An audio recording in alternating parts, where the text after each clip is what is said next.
Good morning, students.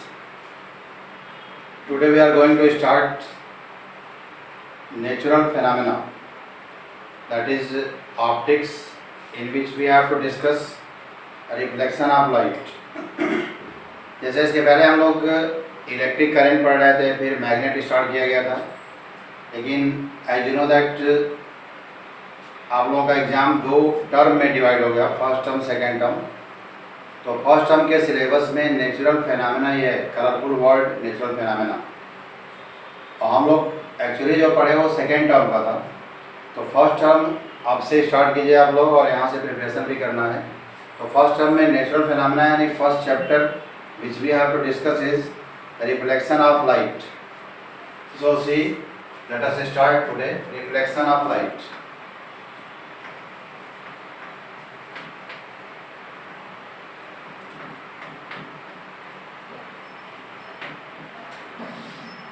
देखो, इसमें first of all we have to know about light. सबसे पहले हम लोगों को लाइट के बारे में डिस्कस करना है।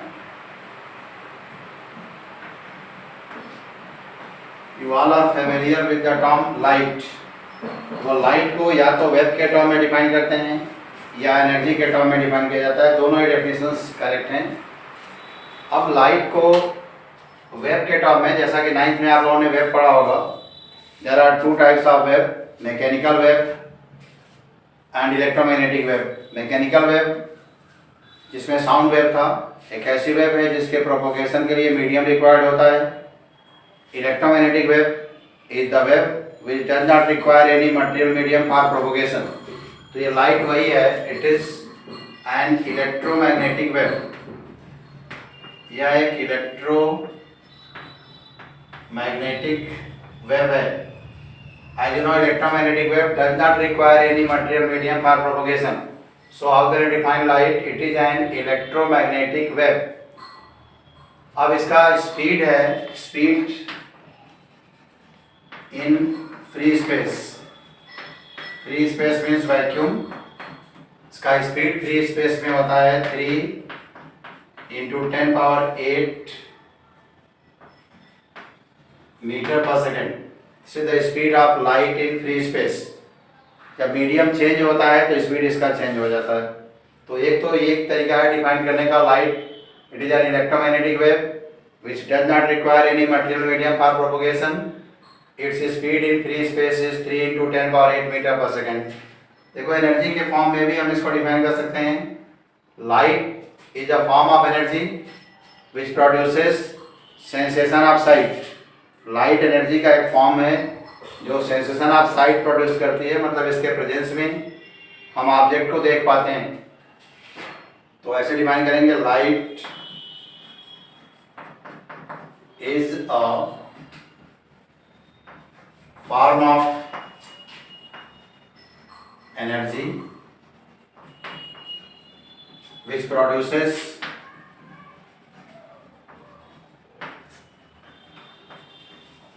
Sensation of site. जब भी लाइट हमारे आई लेंस के थ्रू इंटर करती है, रेटिना पर फोकस होता है, तो ऑब्जेक्ट हमको दिखाई देते हैं। ऑब्जेक्ट पर लाइट पहले कहीं से इंसिडेंट करेगी, वहाँ से रिफ्लेक्ट बैक होती है, आई लेंस में इंटर करता है, रेटिना पर इमेज फॉर्म करता है, और हम लोग ऑब्जेक्ट को देख पाते हैं। तो ये लाइट है। Light is a form of energy which produces sensation of site. As you see here, we have written reflection of light. इसमें हम लोगों को रिफ्लेक्शन ऑफ लाइट को डिस्कस करना है। तो अब देखिए रिफ्लेक्शन कैसे डिफाइन होता है। Reflection of light. देखो, लाइट रे ऐसे ड्रॉ की जाती है। एक एरो होता है जो प्रोपोगेशन के डायरेक्शन को रिप्रेजेंट करता है। कोई लाइट रे किसी मीडियम में या फ्री स्पेस में ट्रेवल कर रही हो, जब ये किसी ऑब्जेक्ट के सरफेस पर इंसिडेंट करती है, ऐसे मान लो कोई ऑब्जेक्ट है, आफ्टर इंसिडेंस अगर ऑब्जेक्ट को ट्रांसमिट नहीं कर पाती है, ऑब्जेक्ट इसको एब्जॉर्ब भी नहीं कर पाता है, तो यहाँ से रिटर्न बैक हो जाती है, बाउंस बैक होती है इन द सेम मीडियम।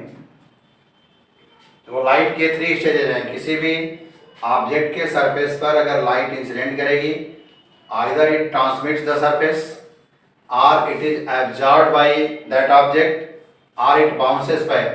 तो जब एब्जॉर्ब भी नहीं हुआ, ट्रांसमिट भी नहीं हुआ, तो रिटर्न बैक हो गया इन द सेम मीडियम, और यही फिनोमेना रिफ्लेक्शन ऑफ लाइट कहलाता है.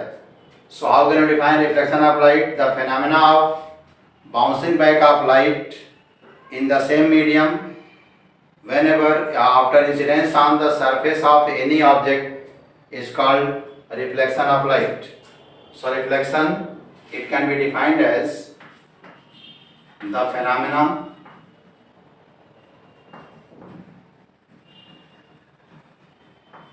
of bouncing back in the same medium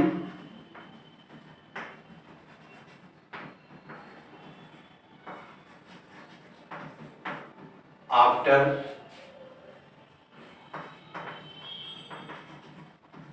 incidence on the surface of an object is called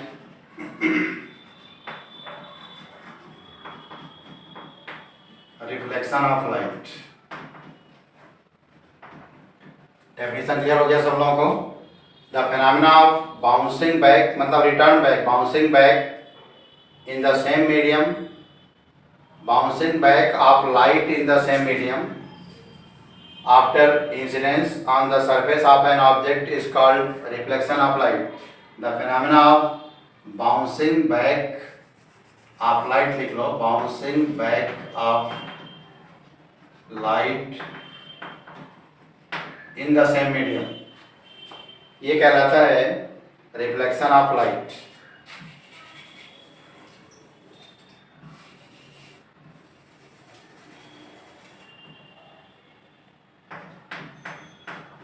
in the same medium.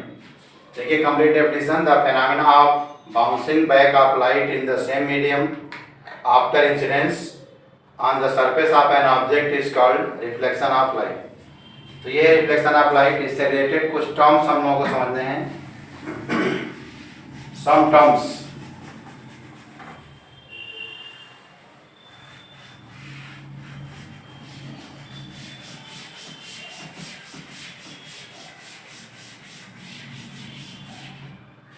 देखो मान लो ये कोई रिफ्लेक्टिंग सरफेस है, मतलब जो भी लाइट इस पर इंसिडेंट करेगी प्रीवियस मीडियम में बाउंस बैक हो जाएगी. इसको हम लोग रिफ्लेक्टिंग सरफेस कहते हैं. प्लेन मिरर एक ले लिए पीपी डैश, ये पॉइंट ऑफ इंसिडेंस है. कोई लाइट रे यहाँ इंसिडेंट कर रही है ए ओ, इस पे अगर एक नॉर्मल ड्रॉ कर दें परपेंडिकुलर ओ एन, ये नॉर्मल कहलाता है. और लाइट रे यहाँ से रिटर्न बैक हो रही है ओ बी. अब ये जो सरफेस है रिफ्लेक्टिंग सरफेस हुआ, पॉइंट ऑफ इंसिडेंस हो गया, ये इंसिडेंट रे ऑफ लाइट हुआ और ये रिफ्लेक्टेड रे ऑफ लाइट. और यहाँ जो एंगल सबटेंड हो रहा है आई और ये आर. देखो कौन कौन से टर्म्स हैं यहाँ पर. पी डैश को कहेंगे reflecting surface, and what about O?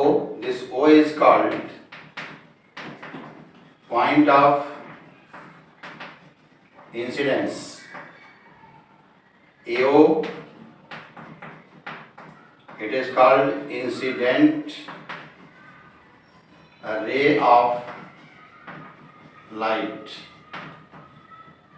Incident ray of light है AO. OB, it is reflected ray of light. OB कहेंगे reflected ray of light. ON जो परपेंडिकुलर ड्रॉ किया गया है इसको नॉर्मल कहते हैं. ON normal drawn on point of incidence. अब देखो यहाँ पर दो एंगल्स हैं I और R. I को कहेंगे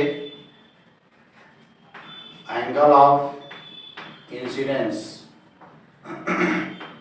ये एंगल ऑफ इंसिडेंस किसके किसके बीच का एंगल है? The angle which incident ray makes with normal is called angle of incidence, and the angle which reflected ray makes with normal is called angle of reflection. This R is called angle of reflection. बड़ा clear concept रखिए, angle of incidence means the angle which incident ray makes with normal, not with surface. Normal से जो angle subtend करेगा incident ray उसको angle of incidence कहेंगे, and the angle which reflected ray makes with normal is called angle of reflection.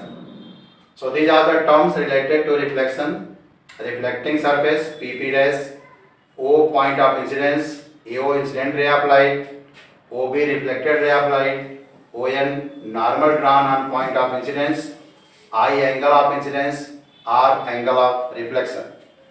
अब इसके बाद हम लोग पढ़ेंगे लॉज ऑफ रिफ्लेक्शन। रिफ्लेक्शन के लॉज क्या हैं? तो नेक्स्ट टर्म इसमें है लॉज ऑफ रिफ्लेक्शन।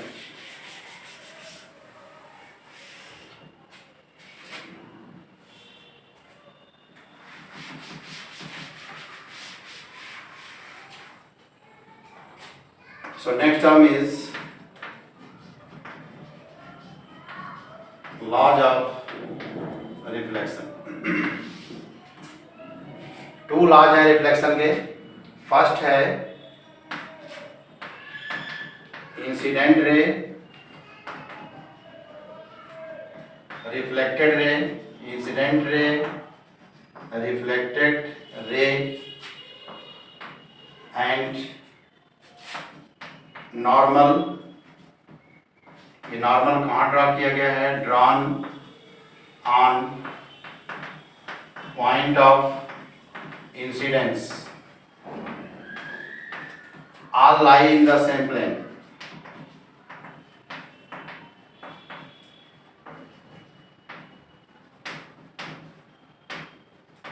ये है first law, incident ray, reflected ray and normal drawn on point of incidence all lie in the same plane. Second law angle से related है, angle of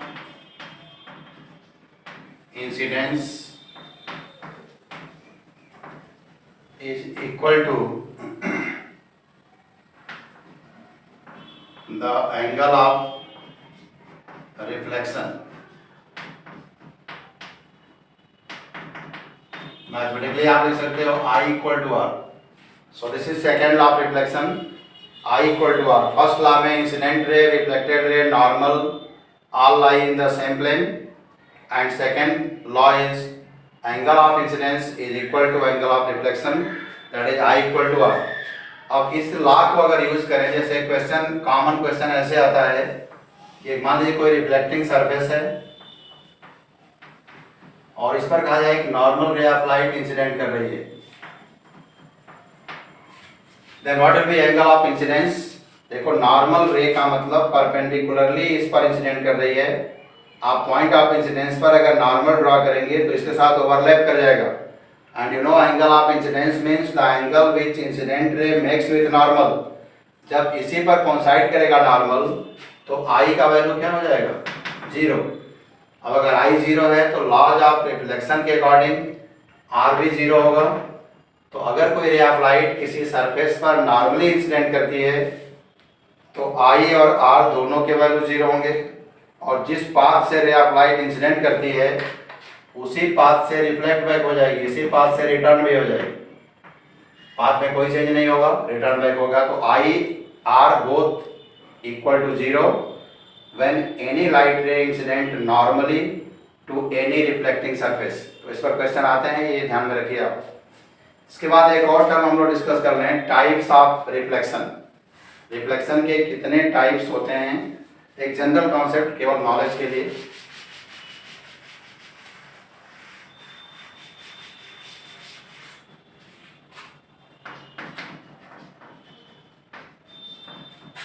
types of reflection. देखो basically reflection three types का होता है। First है regular reflection. Regular reflection ऐसे surface से होता है जो बिल्कुल कंप्लीटली प्लेन और स्मूथ होता है। उस पर जब कोई लाइट रे इंसिडेंट करती है तो जो रिफ्लेक्शन होता है उसमें रिफ्लेक्शन लॉस कंप्लीटली फॉलो होते हैं, रेगुलर रिफ्लेक्शन कहते हैं उसको।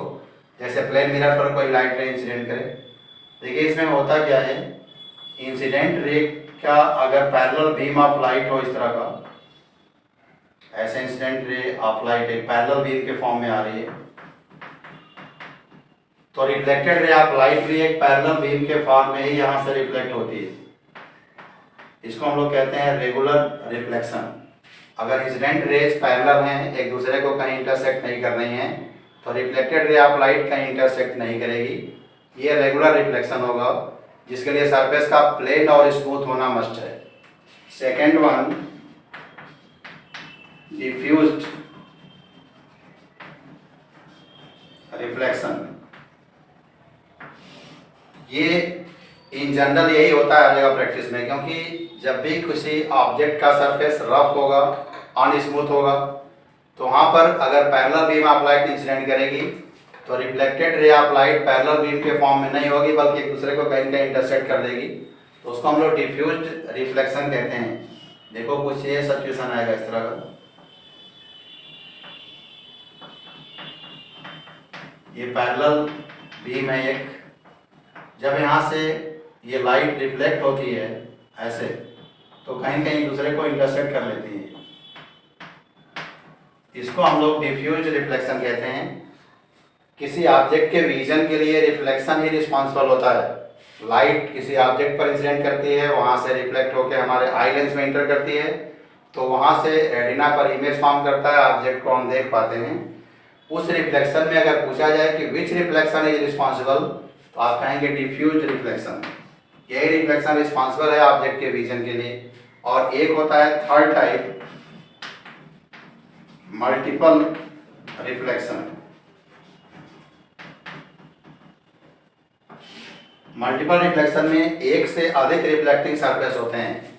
जैसे हमारे लोग दो मिरर, दोनों का आपने एक सर्टेन एंगल पर रख दिया, तो जो ऑब्जेक्ट होगा उसका इमेज बनेगा, फिर दूसरे मिरर के लिए वो ऑब्जेक्ट हो जाएगा, उसका इमेज फॉर्म करेगा, तो मल्टीपल इमेज का फॉर्मेशन होता है। लॉट ऑफ इमेज फॉर्म करते हैं और उनका फॉर्मेशन इस एंगल पर डिपेंड करता है। एंगल जैसे जैसे डिक्रीज करेगा, नंबर ऑफ इमेज जो फॉर्म करेंगे उनका वैल्यू इंक्रीज करेगा।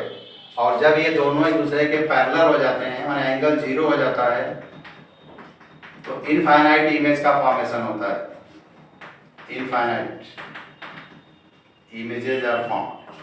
जैसे आप किसी बार्बर के यहाँ जाइए, वहाँ एक मिरर में आप अपने फेस को ऑब्जर्व कर रहे हैं, एक मिरर अगर पीछे लगा लीजिए तो आप मल्टीपल इमेज देख पाएंगे। और अगर घर में भी ऐसा कर सकते हो, अगर दोनों पैरेलल मिरर हो गए, then infinite number of image हम लोग ऑब्जर्व करते हैं, तो उसको मल्टीपल रिफ्लेक्शन कहा जाता है। So these are 3 types of reflection. Regular reflection, जिसके लिए सरफेस का प्लेन और स्मूथ होना मस्ट है। डिफ्यूज रिफ्लेक्शन, ये रफ सरफेस होते हैं, अनप्लेन्ड सरफेस हैं, वहाँ पर डिफ्यूज रिफ्लेक्शन होता है। इन जनरल यही रिफ्लेक्शन प्रैक्टिस में हर जगह होता है। मल्टीपल रिफ्लेक्शन में अगर एक से अधिक रिफ्लेक्टिंग सरफेस हो, मल्टीपल इमेज का फॉर्मेशन जहाँ होगा, उसको मल्टीपल रिफ्लेक्शन कहते हैं। इसके आगे हम लोग नेक्स्ट लेक्चर में फिर डिस्कस करते हैं। इनको एक बार आप ठीक से पढ़ लो, प्रॉब्लम हो देन आस्क। थैंक्स।